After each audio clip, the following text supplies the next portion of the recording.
سورۃ الاعراف آیت نمبر 68 میں پہنچاتا ہوں تمہیں پیغامات اپنے رب کی طرف سے۔ اور یہاں پر ہود علیہ السلام نے کہا کہ میں تو اللہ کا بھیجا ہوا رسول ہوں، تمام جہانوں کے رب کی طرف سے بھیجا گیا ہوں، اور میں جو تمہیں پیغامات دیتا ہوں وہ اپنے رب کے دیے ہوئے دیتا ہوں اور رب کے حکم کے مطابق دیتا ہوں۔ میری کوئی تعلیم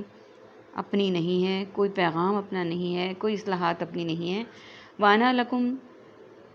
نَاصِحٌ امین، اور میں تمہارے لیے خیر خواہ امین ہوں۔ یعنی یہ جو تم کہہ رہے ہو نا کہ بے وقوف ہے اور ہمیں اس طرح سے اکسا رہا ہے اور یہ سب کچھ دس ڈیٹ، میں تو تمہارے لیے ایک خیر خواہ ہوں، تمہاری خیر خواہی چاہنے والا ہوں، تمہاری بہتری چاہنے والا ہوں، امین ہوں یعنی امانت دار ہوں اللہ تعالیٰ کے پیغامات کو تم تک پہنچانے کے لیے۔ اَوَعَجِبْتُمْ، کیا تم نے تعجب کیا ہے، ان جاءکم، اس پر کہ آئی ہے تمہارے پاس، ذکر نصیحت، من ربکم، تمہارے رب کی طرف سے، علی رجل، ایک ایسے آدمی پر، منکم، تم میں سے ہے، لینذرکم، تاکہ وہ ڈرائے تمہیں، وذکروا، اور تم سب یاد کرو، اس جب جعلکم، اس نے بنایا تمہیں، خلفاء، جانشین، من بعدی، بعد اس کے، قوم نوح، نوح کی قوم کے، وزادکم، اور زیادہ کر دیا تمہیں، فی الخلق، کی پیدائش میں، بسطتاً، پھیلاؤ، فاذکروا، سو تم سب یاد کرو، اللہ، اللہ کی نعمتوں کو، لعلکم تفلحون، تاکہ تم سب فلاح پا جاؤ۔ قالوا، ان سب نے کہا، اجئتنا، کیا تو آیا ہمارے پاس،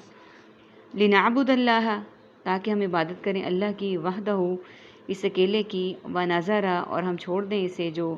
ما کانا، جو تھے، یعبد، وہ عبادت کرتے، آباؤنا، ہمارے باپ دادا، فاتنا، پس لیا ہمارے پاس، بما، اس کو جو، سب سے پہلے میننگس کو دیکھ لیتے ہیں۔ ناصح، واض و نصیحت، ناصح، امین، امین، امانت، صادق و امین، عجب، تم، عجب، عجیب، عجائب، اور عجوبہ کے لیے استعمال کرتے ہیں ہم، ذکر، اذکار، تذکیر کے لیے استعمال ہوتا ہے، رجل، رجال کار، کہت الرجال، خلفاء، خلیفہ، خلافت، خلفۂ راشد، بعدی، بعد از نبوت کھانے کے بعد، زادکم، زائد، زیادہ، مزید، الخلقی، خالق، خلق، مخلوق اور خلقت کے لیے بولتے ہیں، تفلحون، فوز و فلاح، فلاحی داری اور فلاح دارین، قالو، قول، اقوال، مقولہ، لنعبد، عابد، معبود اور عبادت کے لیے استعمال کیا جاتا ہے، وحدہ، وحدت، واحد، توحید، وحدہ لا شریک، آباؤنا، آبا و اجداد اور آبائی نسبت کے لیے استعمال کیا جاتا ہے۔ عربک کے ورڈز دیکھیے، جاء، آئی ہے، ینذرا، وہ ڈرائے، جعل، اس نے بنایا، بسطتاً، پھیلاؤ، اعلیٰ، نعمتوں کو، اجئتا، تو آیا ہے، نذرا، ہم چھوڑ دیں، فاتی، لیا۔ یہ ورڈز ہمارے پاس عربک کے۔ اب ہم دیکھتے ہیں کہ کیا پیغام ہے اللہ سبحانہ و تعالیٰ کے ان آیات میں۔ آیت نمبر 68 مکمل ہوتی ہے کہ میں تو تمہارے لیے خیر خواہ امین ہوں، یہ ہم مکمل کر چکے ہیں۔ 69، کیا تم نے تعجب کیا ہے اس پر، یعنی حیرت کا اظہار کیا اس پر کہ آئی ہے تمہارے پاس نصیحت تمہارے رب کی طرف سے، یعنی کیا تم اس پر تعجب کر رہے ہو، اس پر حیرت زدہ ہو کہ جو نصیحت تمہارے رب کی طرف سے تم پر آئی ہے، ایک ایسے آدمی پر جو تم میں سے ہے، تاکہ وہ دوڑائے تمہیں۔ ہمیشہ ہر قوم کے لوگوں کو اس بات میں اختلاف رہا کہ نبوت ان جیسے ایک انسان پر آئی، جو نبی تھے وہ انسانوں میں سے تھے، وہ کھاتے بھی تھے، پہنتے بھی تھے، بازاروں میں جاتے بھی تھے، یہاں پہ بھی یہی بات ہے، ایسے جو تم میں سے ہے، تاکہ وہ ڈرائے تمہیں، یعنی اس انسان پر تو آ گئی جو تمہارے جیسا ہی ہے، لیکن کس لیے آئی، تاکہ وہ ڈرائے تمہیں اللہ کے خوف سے، اللہ کی ہیبت سے اور اللہ تعالیٰ کی نافرمانیاں کرنے سے۔ اور یاد کرو جب اس نے بنایا تمہیں جانشین نوح کے بعد، یعنی نوح علیہ السلام کے بعد اللہ تعالیٰ نے تمہیں زمین کا جانشین بنایا نوح کی قوم کے بعد، اور زیادہ دیا تمہیں قد و قامت میں، پھیلاؤ۔ اب یہ جو قوم تھی نا، قوم عاد، اللہ تعالیٰ نے ان کے جسم بہت بڑے بڑے تھے، بہت مضبوط اور سٹرونگ تھے، اور جس طرح کی یہ قوم تھی نا حیل و حجت میں، اپنے پھیلاؤ میں ست، تو قد و قامت میں، اس کے باوجود بھی انہوں نے اپنے جسموں کو اپنے نبی کی اور اللہ کی اطاعت کے لیے استعمال نہیں کیا، تو اللہ تعالیٰ نے آگے اسی آیت میں فرما دیا کہ اتنا زیادہ کرنے کے بعد بھی انہوں نے نافرمانیاں کی تو اللہ تعالیٰ نے بعد میں کسی کو بھی ایسا نہیں بنایا۔ سو یاد کرو اللہ کی نعمتوں کو تاکہ تم فلاح پا جاؤ، یعنی یہ سب کچھ جو تمہارے لیے کیا اللہ سبحانہ و تعالیٰ نے، ان نعمتوں کو یاد کرو اور تاکہ تم کامیاب ہو جاؤ۔ انہوں نے کہا کہ تو آیا ہے ہمارے پاس اس لیے کہ ہم عبادت کریں اس اکیلے اللہ کی۔ اب انہوں نے کیا کہا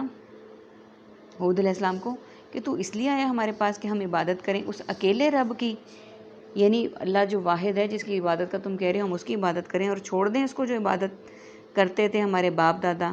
یعنی اب انہوں نے یہ اختلاف کر دیا کہ ہم اس اکیلے رب کی عبادت کریں جس کی تم کہہ رہے ہو، اور جو وہ ہمارے باپ دادا پوچھتے تھے غیر اللہ تھے سارے، ان کو چھوڑ دیں۔ پس لے آ ہمارے پاس اس کو جو، اب دیکھیں اس آیت میں کیا کہا گیا کہ کس کو لانے کی بات، لے آ جو تعیدنا ان کنت من الصادقین، تو وعدہ کرتا ہے ہم سے اگر تو ہے ان سب سچوں میں سے۔ یعنی اب انہوں نے یہاں پہ یہ بھی کہہ دیا کہ اگر تو سچا ہے تو وہ قیامت، وہ عذاب، وہ سب کچھ ہمارے پہ لے آ جس سے تو ہمیں ڈراتا ہے۔ اور جب بھی کوئی قوم اس طرح کے عذابوں کو طلب کرتی ہے تو اللہ تعالیٰ کی ذات سے ڈرنا چاہیے کہ وہ تو ہر چیز کو کرنے پر قادر ہیں۔ قالا، اس نے کہا، قد یقیناً واقع ثابت ہو گیا علیکم تم پر من ربکم تمہارے رب کی طرف سے رجسن عذاب و غضب اور غضب غصہ، اتجادلوننی کیا تم سب جھگڑتے ہو مجھ سے، فی اسماء ان ناموں کے بارے میں، سمیتموہا انتم کہ تم نے رکھ لیا ہے انہیں، و آباؤکم اور تمہارے باپ دادا نے، ما نزل اللہ نہیں اتاری اللہ نے، بہا اس کی، من سلطان ان کوئی دلیل، فانتظروا پس تم سب انتظار کرو، انی معکم من المنتظرین اور میں بھی تمہارے ساتھ انتظار کرنے والوں میں سے ہوں۔ فانجینا تو نجات دی ہم نے اسے، والذین اور ان لوگوں کو، معاہو جو اس کے ساتھ تھے، برحمتی اپنی رحمت کے ساتھ، منا اپنی طرف سے، وقطعنا اور کاٹ دی ہم نے، دابر جڑ، الذین ان لوگوں کی جنہوں نے، کذبوا جھٹلایا سب نے، بآیاتنا ہماری آیات کو، وما کانوا مؤمنین اور نہ تھے وہ سب ایمان لانے والے۔ سب سے پہلے میننگس کو دیکھ لیتے ہیں۔ تعیدنا وعدہ، وعید، الصادقین صادقین صدق کو، وفا صادق و مصداق اور صداقت، بقا واقع، وقوع وقوع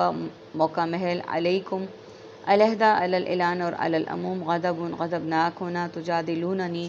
جنگ و جدل جھگڑا کرنا، اسماء ان سمیتموہا اسم، اسماء اسم مسمى، آباؤکم آباء و اجداد اور آبائی علاقہ، نزلہ نازل، شان نزول، منزل من اللہ، فانتظروا انتظار منتظر، معکم ما اہل و عیال اور معیت، قطعنا قطع تعلق، قطع کلامی مقطع، کذبوا کذاب، کذب تکذیب اور کاذب، مؤمنین امن ایمان اور مومن کے لیے استعمال کیا جاتا ہے۔ عربک کے ورڈز ہیں رجسن عذاب، سلطان کوئی دلیل، دابرہ جڑ۔ آیت نمبر 71 میں اب انہوں نے کیا کہا، تو وعدہ کرتا ہے اگر تو ہے سچوں میں سے، 70 ہم کمپلیٹ کر چکے ہیں، 71 اس نے کہا، یعنی ہود علیہ السلام نے کہا، یقیناً ثابت ہو گیا تم پر تمہارے رب کی طرف سے عذاب، یعنی تم عذاب مانگ رہے ہو اللہ کی طرف سے تمہیں عذاب آئے گا، اور اس قوم پر پھر اللہ تعالیٰ نے ہوا کا عذاب بھیجا تھا، 6-7 دن رات ان پر ہوا کی شدت کے ساتھ ہوا چلی، اور اس ہوا نے ان کو پلٹ پلٹ کر پھینکا اور یہ قوم تباہ و برباد ہو گئی۔ عذاب اور غصہ، کیا تم جھگڑتے ہو مجھ سے ان ناموں کے بارے میں، رکھ لیا تم نے انہیں، تم نے اور تمہارے باپ دادا نے، یعنی تم ان ناموں پر جھگڑ رہے ہو جو تم نے اپنی مرضی سے اور تمہارے آباء و اجداد نے رکھے بتوں کے نام۔ نہیں اتاری اللہ نے کوئی دلیل، اللہ تعالیٰ نے اس کی کوئی دلیل نہیں اتاری، بس انتظار کرو، بے شک میں بھی تمہارے ساتھ انتظار کرنے والوں میں سے ہوں گا، یعنی اللہ کے عذاب کا انتظار کرو، تم بھی انتظار کرو اور میں بھی تمہارے ساتھ انتظار کرنے والوں میں ہوں گا۔ لیکن پھر جب عذاب آیا تو اللہ سبحانہ وتعالیٰ نے حضرت ہود علیہ السلام کو اور ان پر ایمان لانے والوں کو بچا لیا۔ اسی بات کا ذکر اگلی آیت میں ہے، تو نجات دی ہم نے اسے اور ان لوگوں کو جو ان کے ساتھ تھے رحمت کے ساتھ اپنی طرف سے، اور کاٹ دی ہم نے جڑ ان لوگوں کی جنہوں نے جھٹلایا تھا ہماری آیات کو اور نہ تھے وہ ایمان لانے والے، یعنی ان کو نجات دے دی حضرت ہود علیہ السلام کو اور ان پر ایمان لانے والوں کو اپنی رحمت سے، اور جو نافرمان تھے ان کی جڑوں کو کاٹ دیا گیا کیونکہ انہوں نے جھٹلایا تھا اللہ کی آیات کو اور وہ اس پر ایمان بھی لانے والے نہیں تھے۔ یہی آج کل ہمارے ساتھ ہمارے معاشرے میں ہو رہا ہے کہ ہم اللہ سبحانہ وتعالیٰ کے احکامات کو، نبی صلی اللہ علیہ وسلم کے پیغامات کو جھٹلا دیتے ہیں، ان پر ایمان نہیں لاتے اور یہی کہتے ہیں کہ جو ہمارے باپ دادا نے کیا تھا ہم تو اسی پر چلیں گے۔ اللہ سبحانہ و تعالیٰ سے دعا ہے کہ اللہ تعالیٰ ہمیں راہ راست کی طرف ہماری رہنمائی کرے، ہمیں تمام بدعتوں سے محفوظ رکھے، گناہوں سے بچائے اور اپنے مقرب بندوں میں داخل کریں، آمین ثم آمین۔